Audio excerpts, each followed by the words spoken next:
Hey, thanks for joining me. You know that I love me some J. Scott Campbell, and I thought that I had looked at everything that he had done.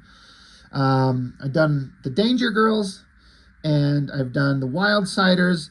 I do still have, I should say, I do have Gen 13 to go through, but I wasn't a big fan of Campbell's work in Gen 13 until he got a couple issues into the regular series, past the original mini series, and then his artwork he just started growing and getting better and better page by page, and I suddenly was like, oh, he's developed into an artist whose work I'm interested in. So I started collecting Gen 13 and then followed his career with intense interest from there on out. And as I've talked about, Danger Girl was a perfect comic book series. His Wildsiders went two issues, which I had somebody kind of hit me up and kind of give me an explanation as to why they think that he abandoned that the Wildsiders, because I didn't understand why would you create this thing and then give it up. And somebody suggested that he was married to someone at the time, and they were getting divorced, and that person was going to have financial claim to that book, and he didn't want that to happen. So that added to why he was abandoning that book, which, as much as I feel bad for us, the readers who don't get to see it, I do understand it. I've been through a divorce. I know how that shit gets rough. If that's true at all, purely conjecture on my part.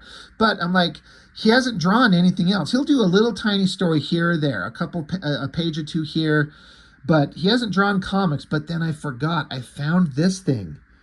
Wildstorm made a point to get the license to produce comics based on 80s 80s cartoons, and I found this one and this one here, Thundercats and Battle of the Planets. Now that's a J. Scott Campbell cover, but that is not him on the interiors. This is someone else that did really, really good work. But I forgot about this Thundercats. Now, this is one of my favorite shows ever as a kid. If you're growing up at the right age and the right time to get caught, there are a couple of amazing animated shows. Transformers, Thundercats, He-Man, Voltron were like the best. And then Robotech's in there. I never really got to watch Robotech. But Thundercats to me was a badass show. I thought the animation looked so good, especially in that initial first 4 or 5 episodes that was like the introduction of the characters. And I watched them for years, and I haven't got to rewatch any of the shows almost ever since then. I'm almost afraid to go back. Like, I've rewatched the original, like I said, the opening episodes that introduced the story. Those are still really good. Like, it's a good opening, kind of like it's like a little movie that introduces the characters and everything about them and sets up all the villains and that type of stuff. But I've not watched any of the rest of the show really because I kind of don't want to let it get ruined. It's kind of, sometimes your memory of these things is better, but you always want to see these properties brought back in some way that does them justice. And Wildstorm made a significant effort to do some Thundercat stuff, and I collected a bunch of them. They were all kind of fine, What they did is the stories that they did in the Thundercats comic were based off the cartoon, but set after the animated show ended, and they were off on a different planet and things like that. And that's, it's fine. But I was more interested in like the classic version of Thundercats, which is what you get here in this issue 0. So J. Scott Campbell's cover, he can capture the essence of all of these characters so perfectly. It astounds me. Like, they don't look like copies of the images of the cartoon, like he's just trying to draw the animated cel-shaded type of versions of these characters. He is drawing the way that he draws, but they've got everything about them that makes them look like who they are supposed to be. And his big muscular anatomy, the shadows going on here, the perfectly drawn sword. It's so good. 2002. So again, this was a long time ago. Trying to remember that Wildsiders comic. Was this after this? I can't remember the years on that. But I'm like, issue 0, a J. Scott Campbell, surely he didn't do just the cover. And no, he drew the interior. It's about half a size of a standard comic. But anytime you get shit like this, Written and drawn by Ford Lytle Gilmore. I don't remember that name off the top of my head until I read it here. And I'm like, he was all over these, some of these books for a little bit. I don't know who he is, where he went, what he does. But also J. Scott Campbell contributed to the story. Let's see. Well, written and drawn. I'm sorry, written and drawn. So maybe Campbell did not contribute to the story. I'm sorry, I take that back.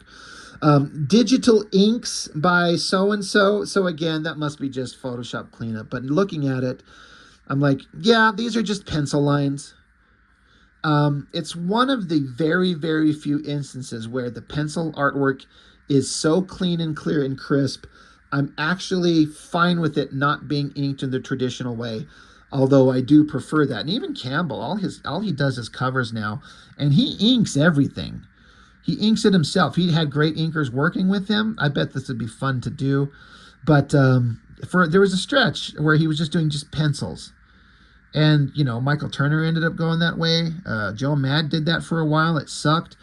But that aside, that it's not inked in the traditional way, but that aside, everything that J. Scott Campbell does, it is so good. If you watch the cartoon and you see that, you're instantly got to be excited. Like, holy shit, that looks so good.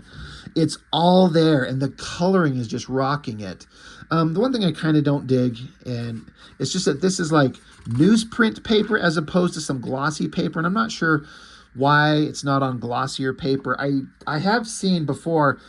I have 2 copies of the same book of some titles, just by accident, and one of them is like shiny glossy paper, and one of them is like newsprint paper that's a little duller, not quite as shiny. And somebody was saying that it had something to do with like newsstand distribution versus direct market distribution. They're the same book, the same price. Why do they print one on glossy paper and one on like the duller newsprint? I'm kind of fine with it on this. I think the coloring on this would actually be a little bit nicer on the glossy paper, but that's a separate issue. But the basic story is that Lion-O's out practicing being a badass, and he's got Wile E. Cat with him. And basically, it's going to be like an opportunity to have Lion-O have a conversation with Wile E. Cat and show the awesomeness of all the Thundercats, and give J. Scott Campbell the opportunity to draw all the coolest shit. So they're out in the jungle. Look at the backgrounds. It looks all so good. You got stupid Snarf back there. And so Wile E. Cat is saying, well, Lion-O, when do I get a weapon? And Lion-O's like, well, what brought this on? He's like, well, I'm tired of being left out of battles. I want to fight. Lion-O says, well, you and your sister already have your bag of tricks. And he's like, those are lame. And so then he, takes Lion-O's sword and says, I need a real weapon like the Sword of Omens. Take that, Mum-Ra. So as a kid, he wants to grow up. He wants to get into the thick of things. I love the cartoony, animated, like, expressions. These look so good. And so Wile E. Cat continues, like, I should have a sword like the Sword of Omens. I mean, Tiger has his bolo whip, so there he is. You've got the swords. Chitara has her bow staff. Panthro has his battle sticks. I don't know why they don't call them nunchucks, but whatever. Battle sticks. And Wile E. Cat's like, and you guys couldn't defeat Mum-Ra or the mutants without them. So look at this great splash page of the Thundercats. That's so great. Look at how perfectly done the sword is. All the details in the hilt, 3-dimensional, looking exactly the way that it looked like in the cartoon. This is a guy who pays attention to detail and wants to draw it correctly. There is a certain artist who did a certain cover for the Thundercats recently, and you could tell he didn't bother to look up what the sword looked like at all. He just faked it, and it sucked, and you all know who I'm talking about, and if you don't, it doesn't matter.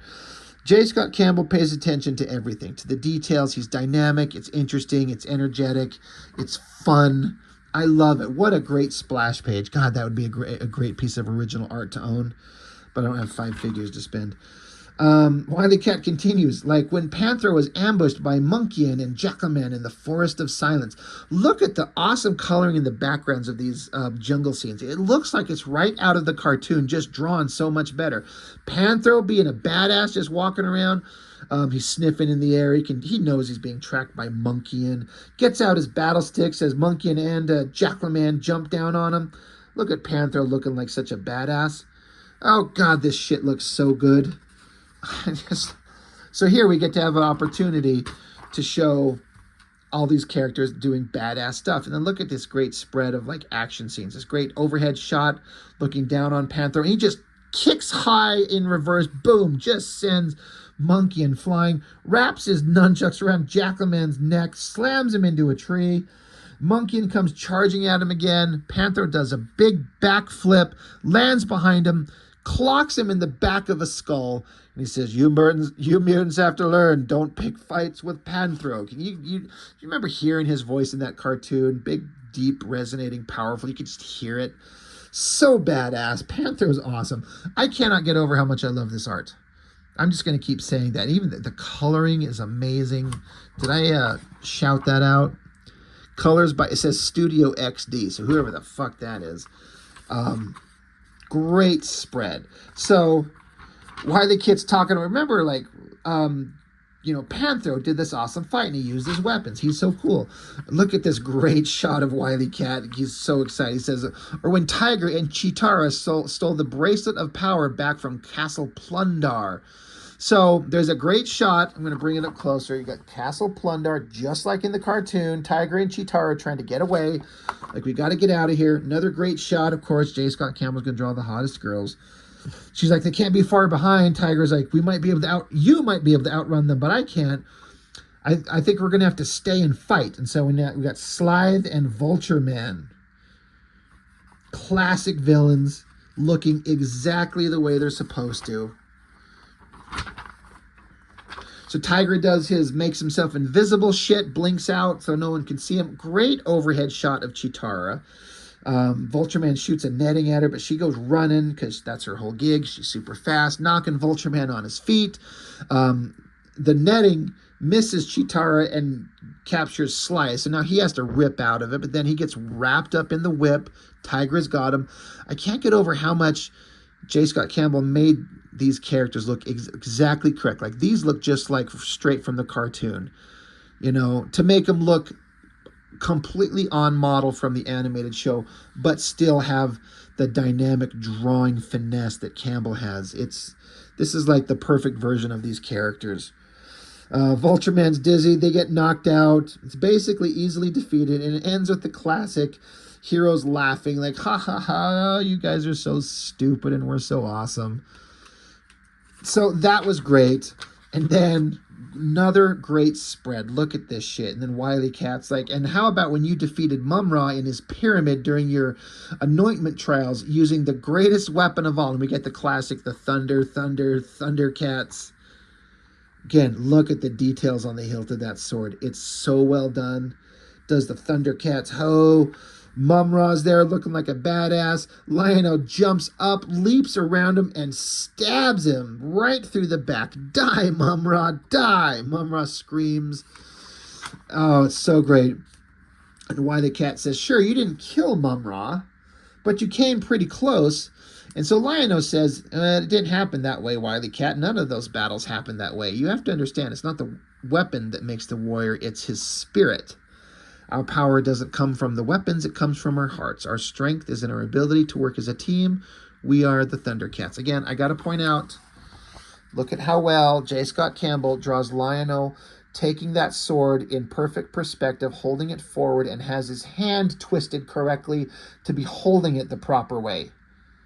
I don't even need to name that other artist who draws hands completely misholding sword handles. It's so ridiculous.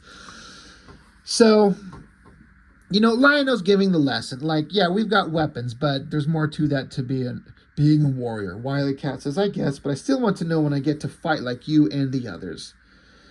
So then Lion-O takes his weapon back, and then we hear Wily Kit. And she says, what are you boys doing out here? We've been looking all over for you. And Lion-O says, I was just explaining to your brother what important parts of the team you both are. And Lion-O continues, and how when you and Wily Cat get older, you might be used differently in battle, but for now, I need you to accept your roles. And so they're like, well, all right, well, come on, Panthro needs us. Meanwhile, we cut to Mum-Ra, looking evil, looking into his viewing pool, and ha ha ha, evil things are happening. It's all set up for the Thundercats comics to come. And unfortunately, that's the end of J. Scott Campbell's contribution. But what a treat. I just can't get over how I remember when I had this book originally, and I just pored over it over and over and over, looking at everything, just going, this is impossible. How could anyone draw like this? So cartoony, but so attractive, so emotive, of emotions, of anger and rage and joy and power. The coloring's amazing. The details are perfect. I'm like, how can anyone draw like this? It's so perfect. I feel the exact same now. And so it gets on. You get a couple of like layouts of J. Scott Campbell working on the pages, and he has something to say down here. Campbell says, Thundercats was always one of my favorite cartoons as a kid. It was different from everything else on the air at the time. There were elements of fantasy, science fiction, and martial arts all combined into one cool show. The heroes did all this martial arts fighting, and each of them had their own special weapons. Moreover, the cats were specifically adept to hand-to-hand combat, and each had their own special weapons which they used in battling their enemies. As a kid in the 80s, these were like super cool ninjas, giant cat men with nunchucks, flash bombs, and all sorts of other cool weapons. I knew whenever I'd come home from school and turn on the cartoon, I'd see tons of awesome action and fighting. So he grew up loving it. And so now we get a pinup by an artist named Peter Vale. It's certainly fine, but it is not as good as the Campbell stuff. I'm just instantly like, oh, how much would it suck to, have to put up your artwork next to Campbell's work? Some other pinups by some other people. That's got some interesting kind of style to it, but I don't dig it that much. It's okay. And another pinup, Aaron Lopresti. It's fine. Then there was a series that was drawn by Ed McGuinness, and I always thought that guy would be. I feel like he would be a guy, especially the way he drew back in the day. I feel like he's changed up his style. He would draw big, thick, blocky characters. I'm like, this guy should be drawing He-Man based on the action figures, those like roided out bodybuilder figurines, and how everyone is super buff. I mean, they all are in these cartoons, but I thought Ed McGuinness should be drawing He-Man. But he did Thundercats, and it looked good. I remember liking it, but it's not as good as Campbell. It's just not. But we do get to see his hyper clean pencils there. Looks really clean and good. Like, geez, is that awesome. Another pinup, Francisco Herrera. That's fun, It's fine. More McGuinness kind of character shots of the heads. They all look great. So that's basically it. I would read forever a Thundercats comic drawn by Campbell, if you couldn't tell. It's just amazing. I just love it so much, and I'm glad that I found this thing. It's just so perfectly done, so perfect. And I keep saying this, will we ever see Campbell draw another comic book in his life? He's just going to stick with covers forever. I just wish that he had that burning urge to tell a story again. And I don't know. I want to say it doesn't appear that he does, because he's not, but I don't know what he's doing on his own time or what's cooking in his head. But I lean on the, glass is half full kind of side of maybe we'll get lucky enough and see him do at least one other comic series before the world implodes. So I hope. But beautiful work. Thundercats by Campbell. It's just so fantastic. I love it so much, if you can't tell. Anyway, that's all. Thank you for watching. See you next time.